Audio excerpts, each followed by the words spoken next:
살면서 우연히 마주친 누군가가 내 내면을 너무나 완벽하게 이해해주고 막 운명처럼 느껴진 적 있으신가요? 내가 평소에 하던 깊은 고민을 단번에 알아채고 또 지금 당장 내가 제일 듣고 싶었던 위로의 말을 딱 건네는 그런 사람이요. 네, 그런데 만약 그 완벽한 만남이 사실 수십 명의 사람들이 청취자 여러분 단 한 명을 타겟으로 삼고 철저하게 기획한 아주 소름 돋는 사기극이라면 어떨까요? 와, 생각만 해도 진짜 끔찍한데. 오늘 저희 심층탐구에서 바로 이 부분을 파헤쳐 보려고 합니다. 특정 종교 집단이나 극단적인 조직들이 포교를 위해서 사용하는 조직적 기만의 실체 말이죠. 맞습니다. 우리가 흔히 인연이나 신의 뜻이라고 낭만화하는 그 완벽한 우연 뒤에는 차갑고 치밀하게 돌아가는 통제 시스템이 존재하거든요. 그러니까 이게 단순한 신앙 전파가 아니라는 거잖아요. 다수의 인원이 정보의 비대칭이라는 무기를 써서 한 개인의 현실인지와 환경을 완벽하게 통제해 나가는 메커니즘을 오늘 하나씩 뜯어볼 텐데요. 자, 그럼 기적 같은 우연이 내 눈앞에 나타나기 전에 도대체 어떤 준비 작업이 이루어지는 건가요? 모든 조작의 첫 단추는 철저한 프로파일링입니다. 타겟이 된 개인은 자기 일상이 감시당하고 있다는 걸 전혀 눈치채지 못해요. 정체를 숨긴 내부 정보원들이 이미 내 주변에 있다는 뜻인가요? 그렇습니다. 처음에는 타겟의 출퇴근 동선이나 자주 가는 카페,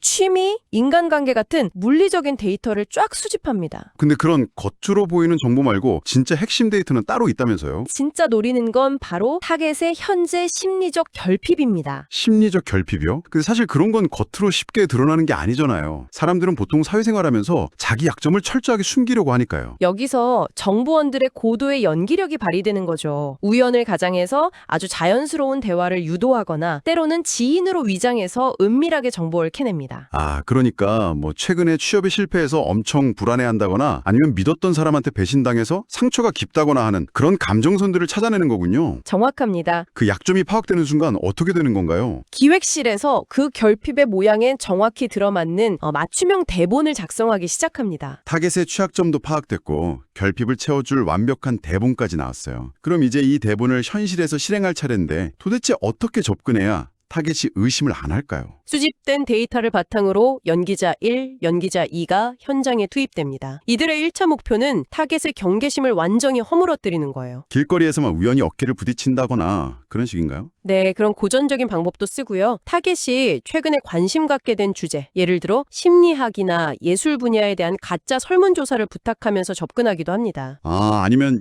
이미 안면을 튼 정보원이 지인 중에 너랑 성향 진짜 잘 맞을 것 같은 사람이 있다면서 소개해주기도 하고요. 맞아요. 아주 자연스러운 소개 자리를 만드는 거죠. 근데 청취자 여러분도 그렇고 저도 그렇고 인간은 본능적으로 모르는 사람에 대한 방어 기제가 있잖아요. 누가 길에서 말 걸면 보통 무시하고 지나가는데 이게 어떻게 성공률이 높은 건가요? 그 이유가 바로 이들의 접근이 타겟의 관심사와 결핍에 완벽하게 맞춰져 있기 때문입니다. 그냥 아무한테나 말 거는 게 아니거든요. 아, 그러니까 내가 진로 문제로 며칠 밤을 고민했는데 마침 들어간 카페에서 진로 적성 심리 검사를 연구 중이라는 사람을 우연히 마주치면 그렇죠. 그리고 그 사람이 내 고민을 너무 진지하게 들어준다면 어떨까요? 타겟은 이걸 통제된 물리적 조작이 아니라 운명적인 만남으로 굳게 믿게 됩니다. 내가 지나갈 골목, 그 시간대 인구 밀도, 심지어 내 시선 처리까지 다 계산된 건데 꿈에도 모르는 거네요. 이 조직들은 사람이 불안하고 외로울수록 누군가 자기를 구원해 주길 바라는 그 나약한 심리를 악용합니다. 어떤 관계가 나를 위해 세팅된 것처럼 너무 완벽하고 매끄럽다면 그건 운명이 아니라 누군가 무대 뒤에서 톱니바퀴를 돌리고 있다는 가장 강력한 경고 신호라는 거군요. 정확합니다. 진짜 우연은 삐걱거리고 조작된 우연은 소름 돋게 완벽하다는 거죠. 그렇게 완벽한 타이밍의 우연들로 경계심이 허물어졌어요. 방어벽이 뚫린 이 시점에 드디어 메인 캐릭터가 등장하겠네요. 네, 드디어 이 연극의 핵심 인물, 당신의 모든 결핍을 해결해줄 구원자처럼 보이는 가짜 권위자가 등판합니다. 보통 상담사나 인생 멘토 역할을 맡은 사람이겠죠? 그렇죠. 아주 고위급 연기자입니다. 앞서 신뢰를 쌓아둔 연기자 1과 2가 타겟을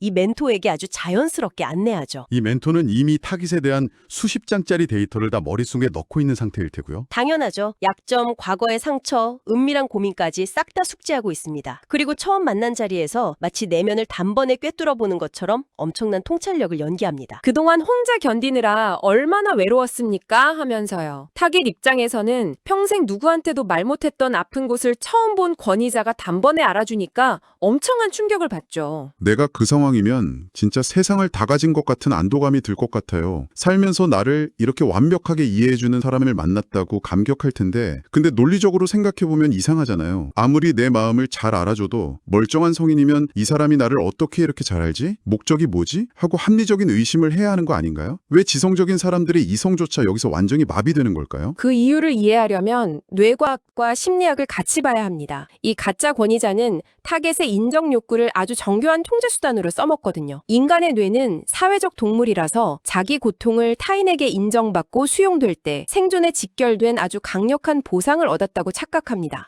이런 강렬한 보상이 주어지면 논리적이고 비판적인 사고를 담당하는 뇌의 전두엽 기능이 일시적으로 셧다운돼 버려요. 이성이 마비되고 의존성이 생기는 거네요. 스스로 검증하는 힘을 잃어버리고 권위자의 말이 곧 진리가 되어버리는 상태요. 근데 여기서 한 가지 더 큰 의문이 있습니다. 아무리 멘토한테 의존하게 됐어도 내 일상에는 가족이나 오래된 친구들이 있잖아요. 내가 갑자기 이상한 모임에 빠지면 주변에서 당장 개입할 텐데 너 요새 이상하다 당장 나와라 하면서요. 조직은 이런 외부 변수를 어떻게 차단하나요? 조직도 가족이 개입할 거라는 걸 이미 다 알고 있습니다. 그래서 그들은 가장 치밀하고 폭력적인 마지막 단계, 즉 완전한 고립 작전을 실행합니다. 퇴로를 끊어버리는 거예요. 2단계가 되면 그룹 안에 처음 만난 척하는 연기자 3, 4, 5가 대거 배치됩니다. 일명 바람잡이들이죠. 나랑 똑같이 멘토한테 지도받는 평범한 사람인 척하지만 사실은 다 한통속이라는 거잖아요. 그럼 그 안에서 내가 멘토 말에 좀 이상하다고, 상식적으로 말이 안 된다고 의구심을 표현하면 어떻게 되나요? 그 순간 집단 심리에 보이지 않는 폭력이 시작됩니다. 질문을 던지는 즉시 나머지 연기자들이 일제히 당신을 차갑게 쳐다보면서 이상한 사람 취급을 해요. 와, 진짜 숨막히네요. 반대로 멘토가 터무니없는 말을 해도 나머지 사람들이 막 감격의 눈물을 흘리면서 찬양하죠. 이런 상황이 반복되면 타깃은 극심한 인지 부조화를 겪게 됩니다. 내 눈에는 명백히 이상한데 나머지 모든 사람들이 저렇게 확신에 차서 믿는다면 어쩌면 내 판단력이 잘못된 거 아닐까 하고 스스로를 의심하게 되는 거군요. 맞습니다. 밀폐된 공간에서 다수가 하나의 거짓을 진실이라고 맹신하는 압력을 가하면 개인은 결국 자기 판단을 포기하고 집단에 순응하게 됩니다. 나를 둘러싼 세상 전체가 대본을 읽는 세트장, 마치 트루먼 쇼 같은 상황이면 개인의 방어 기제가 아무 소용이 없겠네요. 그럼 외부 가족의 개입은 어떻게 막나요? 선제적으로 프레임을 씌우는 겁니다. 멘토와 바람잡이들이 계속 세뇌를 해요. 우리가 깨달은 이 깊은 진리를 바깥 세상 사람들은 절대 이해 못할 거다. 조만간 가족이 너를 빼내려 할 텐데 그건 무지해서 그런 거다 하면서요. 그들은 너의 성장을 방해하는 적이다. 이렇게 뇌에 박아버리는 거네요. 네. 그러니까 나중에 진짜 가족이 격정해서 설득하려고 하면 타깃은 그걸 나를 구하려는 사랑이 아니라 나를 끌어내리려는 공격으로 인식해버려요. 결과적으로 기존의 건강한 인간관계를 스스로 단절하고 이 조작된 집단 안에서만 소속감을 느끼게 되는군요. 이건 뭐 지능이 낮거나 의지력이 약해서 당하는 문제가 전혀 아니네요. 그렇다면 이 복잡한 연극의 최종 목적은 도대체 뭔가요? 왜 이렇게까지 한 사람의 영혼을 통제하려고 하는 걸까요? 그게 우리가 마주해야 할 가장 뼈아픈 현실인데요.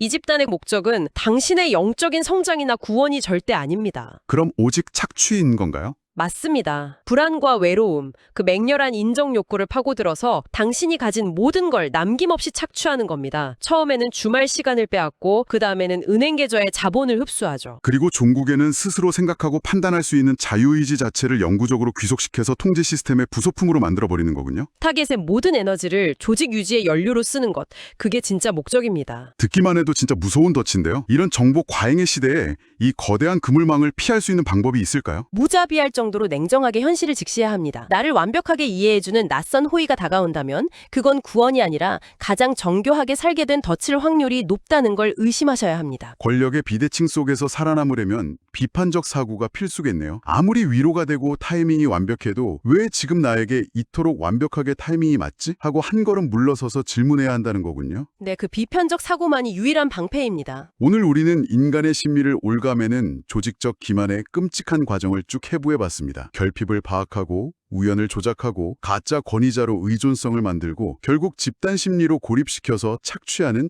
그 전 과정을요. 타인의 심리적 공백을 정보 비대칭이라는 무기로 어떻게 통제하는지 보여주는 아주 어두운 이면이죠. 그런데 오늘 이 자료들을 탐구하다 보니까 청취자 여러분 스스로 고민해 보셨으면 하는 새로운 질문이 하나 떠올랐습니다. 오늘 우리는 이걸 종교 집단이나 사기 조직의 사례로만 봤잖아요. 하지만 과연 우리의 일상은 이 트루먼 쇼 같은 통제 시스템으로부터 완전히 안전할까요? 이 구조의 본질을 확장해보면 절대 안전지대라고 할 수 없겠죠. 맞아요. 내가 최근에 무슨 단어를 검색했는지, 어떤 유튜브 영상을 새벽까지 보면서 외로움을 달랬는지 초 단위로 수집하는 거대 IT 기업의 고도의 알고리즘 마케팅. 이거 생각나지 않으시나요? 정확히 같은 메커니즘이죠. 내 심리적 결핍을 파악하고 맞춤형 해결책을 제시하면서 다른 선택지는 화면에서 지워버려서 나를 거대한 필터 버블에 고립시키는 거예요. 또 해로운 직장 내 인간관계나 연인관계의 가스라이팅도 마찬가지고요. 규모만 다를 뿐 본질적으로 똑같은 착취 구조입니다. 오늘 길을 걷다 마주친 완벽한 미소, 스마트폰 화면에 뜬 기가 막힌 타이밍의 광고, 그리고 나를 유일하게 이해한다고 속삭이는 위로. 그 완벽한 뒤에 도대체 무엇이 숨어 있는지 늘 날카롭게 호기심을 갖고 질문하는 힘을 잃지 마시길 바랍니다. 당신을 감동시킨 그 완벽한 우연은